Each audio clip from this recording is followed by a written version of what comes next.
அபு கிரகம்னு அழைக்கப்படுற கிரகம் எது தெரியுமா? செவ்வாய் கிரகம். மாஸ்டா ரெட் பிளானட். Very good. தேனீக்கள் எங்கிருந்து தேன்களை சேகரிக்கிறது?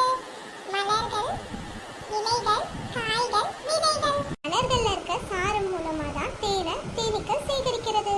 சூப்பர். சிலந்திக்கு எத்தனை கால் இருக்கும்? 8, 6, 7, 5. 8.